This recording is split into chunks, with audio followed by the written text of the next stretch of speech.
Alright, so this is a spreadsheet that I downloaded from Kaggle.com.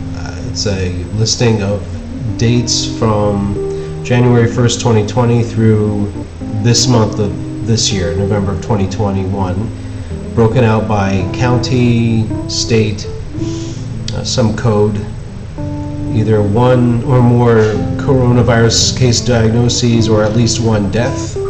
The rest is self-explanatory. So I extracted approximately 1,897,845 rows from a CSV file, and unfortunately Excel can only handle 1,048,000 some odd rows at once. So this is an analysis of 55% of the data that I extracted from the CSV file. So here's the beginning, and then it goes out all the way out to the last possible row by date.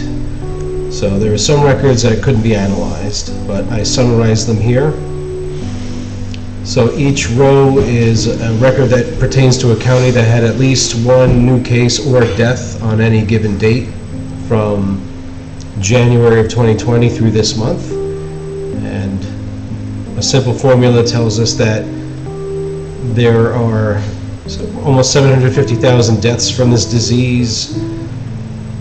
Out of the 1.048 million, 71.4% of the dates had at least one death throughout the duration of this pandemic. And like I said, this is an analysis of 55% of the records I extracted from a certain CSV file on Kaggle. So just interesting things you could do with Excel. Summarize them in another table.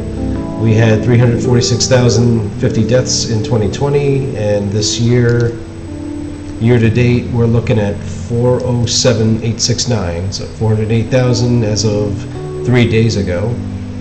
And I even have an additional column, daily death rate, pretty self-explanatory, for this year as well as last year. And you could figure out what was the peak death rate on any given date last year equals max. 364 is the last one. 3,808 people was the maximum daily death rate a year ago, and change this to the minimum. What was the lowest daily death rate? Fix that formula. 0. There were, of course, days where we had no deaths, but the worst day, 3,808 people in one day.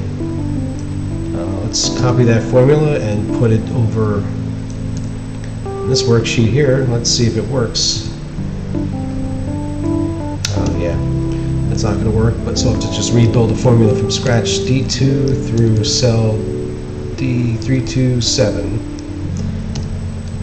Oh, this year is even worse. At our worst day, we lost 3,463 people in one day. And if we can figure out what the minimum would be for this year. Did we have any days of 0 deaths? Or was it even worse than last year? D2, D327. No, misspelled it. Extra I. Okay, our best day we lost only 30 people in one day. Our worst day, 5,463. So by all accounts, we're worse off this year than last year. Yeah, I think we could all attribute that to the Delta variant. So that is some statistics you can do with Excel.